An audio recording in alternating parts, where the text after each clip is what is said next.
السلام علیکم عزیز دوستو۔ شروع اللہ پاک کے بابرکت نام سے جو اپنے بندوں پر نہایت شفقت اور رحم کرنے والا ہے۔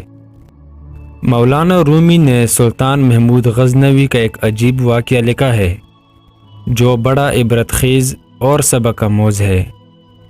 وہ یہ کہ سلطان محمود غزنوی کے زمانے میں چوروں کا کچھ زور ہو گیا تھا اور بادشاہ اس کی وجہ سے پریشان ہوا اور چوروں کو پکڑنے کے لیے ایک عجیب تدبیر نکالی کہ محمود غزنوی نے شاہی لباس اتار کر چوروں کا سا پٹا پرانا لباس پہن لیا اور شہر میں گشت کرنے لگے۔ ایک جگہ پر دیکھا کہ بہت سے چور اکٹھے بیٹھے ہوئے آپس میں باتیں کر رہے ہیں۔ بادشاہ بھی ان میں بیٹھ گیا۔ چوروں نے پوچھا کہ تم کون ہو؟ بادشاہ نے کہا کہ میں بھی تم جیسا ہوں۔ چوروں نے سمجھا کہ یہ بھی کوئی چور ہے۔ انہوں نے کہا کہ تم اپنا کوئی ہنر بتاؤ۔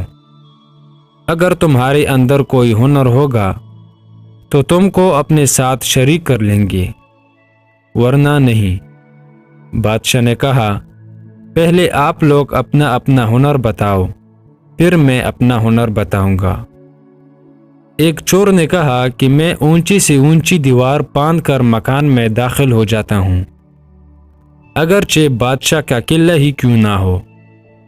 دوسرے نے کہا کہ میری ناک کی یہ خاصیت ہے کہ کسی جگہ کی مٹی سونگھ کر بتا دیتا ہوں کہ یہاں خزانہ ہے یا نہیں۔ تیسرے چور نے کہا کہ میرے بازو میں اتنی طاقت ہے کہ میں گھر میں گھسنے کے لیے اس میں سوراخ کر سکتا ہوں۔ چوتھے چور نے کہا کہ میں ماہر حساب ہوں، کتنا ہی بڑا خزانہ کیوں نہ ہو چند لمحوں میں حساب لگا کر تقسیم کر دیتا ہوں۔ پانچویں چور نے کہا کہ میرے کانوں میں ایسی خاصیت ہے کہ میں کتی کی آواز سن کر بتا دیتا ہوں کہ کتا کیا کہہ رہا ہے۔ چھٹے چور نے کہا کہ میری آنکھ میں یہ خاصیت ہے کہ جس چیز کو رات میں دیکھ لیتا ہوں دن میں اس کو پہچان لیتا ہوں۔ اب جب بادشاہ کی باری آئی تو اس نے کہا کہ میری داڑھی میں یہ خاصیت ہے کہ جب مجرمین کو پھانسی کے لیے جلاد کے حوالے کیا جاتا ہے اس وقت اگر میری داڑھی ہل جاتی ہے تو مجرمین پھانسی کے پھندے سے بچ جاتے ہیں۔ چونکہ محمود غزنوی بادشاہ تھا، اس نے ایک خاص لطیفے انداز سے اپنا ہنر اور کمال بیان کیا۔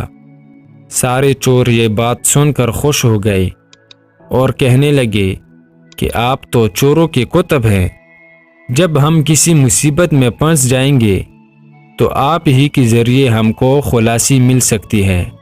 پھر سب نے مشورہ کیا اور طے کیا کہ آج بادشاہ کے یہاں چوری کی جائے، اس لیے کہ آج مصیبت سے چھڑانے کے لیے داڑھی والا بھی موجود ہے۔ لہٰذا سب کے سب بادشاہ کے محل کی طرف چل پڑے۔ راستے میں کتا بھونکا تو کتی کی آواز پہچاننے والے نے کہا کہ کتا کہہ رہا ہے کہ بادشاہ تمہارے ساتھ ہے، لیکن چور پھر بھی چوری کے ارادے سے باز نہ آئے اور بادشاہ کی یہاں چوری کر ڈالی اور خزانہ لوٹ لیا اور جنگل کی طرف آئے اور وہاں بیٹھ کر ماہر حساب نے حساب لگا کر چند منٹوں میں سب کو تقسیم کر دیا۔ بادشاہ نے کہا سب لوگ اپنا پتہ لکھوا دو تاکہ آئندہ چوری کرنا ہو تو ہم سب لوگ آسانی سے جمع ہو سکے۔ سب کا پتہ نوٹ کر لیا گیا اور سب نے اپنا اپنا راستہ لیا۔ اگلے دن بادشاہ نے عدالت لگوائی اور پولیس کو حکم دیا کہ سب کو پکڑ لاؤ۔ جب سب چور ہتھکڑیاں ڈال کر حاضر کیے گئے، بادشاہ نے سب کو پھانسی کا حکم دے دیا اور کہا کہ اس مقدمے میں کسی گواہ کی ضرورت نہیں، کیونکہ سلطان خود وہاں موجود تھا۔ یہاں ایک بات ضمناً عرض کرتا ہوں کہ اسی طرح قیامت کے دن اللہ کو کسی گواہ کی ضرورت نہیں ہوگی، اس لیے کہ اللہ تعالیٰ کا ارشاد ہے تم جہاں بھی ہو وہ تمہارے ساتھ ہے۔ اگر تم 2 ہو تو تیسرا خدا ہے، 4 ہو تو 5واں خدا ہے۔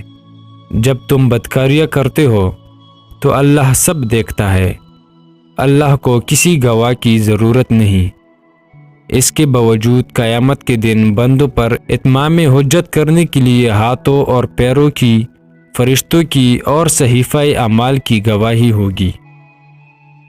الغرض جب 6 کے 6 چور پھانسی کے تختے پر کھڑے ہو گئے تو وہ چور جو آنکھوں کی خاصیت والا تھا، اس نے بادشاہ کو پہچان لیا کہ یہ وہی شخص ہے جو رات ہمارے ساتھ تھا۔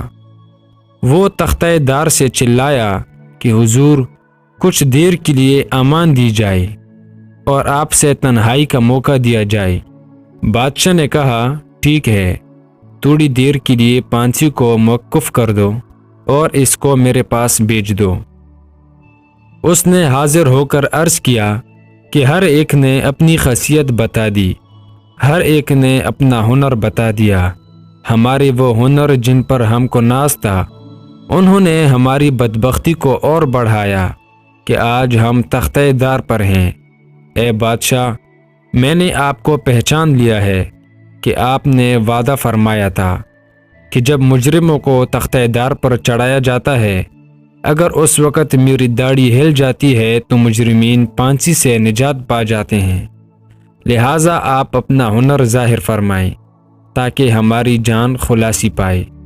سلطان محمود غزنوی نے کہا تمہارے ہنروں نے تو تمہیں مبتلا قہر کر دیا، لیکن یہ شخص جو سلطان کا عارف ہے، اس کی چشم سلطان شناس کے طفیل میں تم سب کو رہا کیا جاتا ہے۔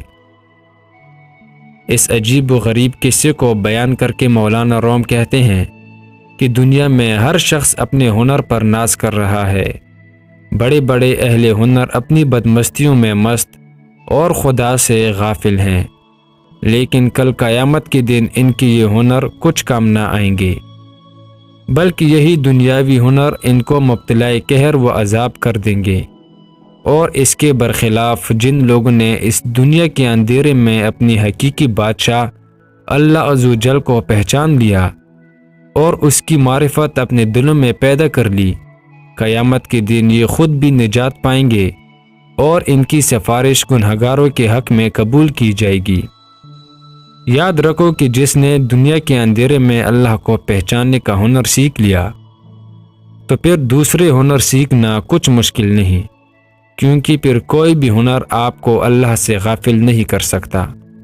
ڈاکٹر انجینئر بننا منع نہیں ہے، بشرطے کہ آپ اللہ سے غافل نہ ہو۔ اس حکایت سے معلوم ہوا کہ چشم سلطان شناس ہی کام آئی، باقی ہنر تختہ دار پر لی گئی۔ اسی طریقہ پر دنیا کے تمام کاروبار جو اللہ سے غافل ہو کر کیے جاتے ہیں، وہ آخر کار انسان کو تباہی اور بربادی میں ڈال دیتے ہیں۔ لیکن جب کوئی شخص اللہ کی معرفت کا نور حاصل کر لیتا ہے اور وہ اللہ سے غافل ہونے کے بجائے اللہ کا عاقل بن جاتا ہے، تو وہ شخص خود بھی نجات پاتا ہے، دوسروں کو بھی نجات دلانے کا ذریعہ بن جاتا ہے۔ اس لیے سب سے بڑی چیز اللہ کی معرفت ہے۔ دوستو، اگر آپ کو ہماری یہ ویڈیو اچھی لگی ہو تو اسے لائک کریں، ہمارے اس چینل کو سبسکرائب کر کے ساتھ ہی بیل آئیکن بھی پریس کریں تاکہ آئندہ بھی آپ کو ہماری ویڈیوز بر وقت ملتی رہے۔ صدقہ جاریہ سمجھ کر ہمارے اس ویڈیو کو اپنے عزیز و احباب کے ساتھ بھی شیئر کریں۔ شکریہ، جزاک اللہ، خدا حافظ۔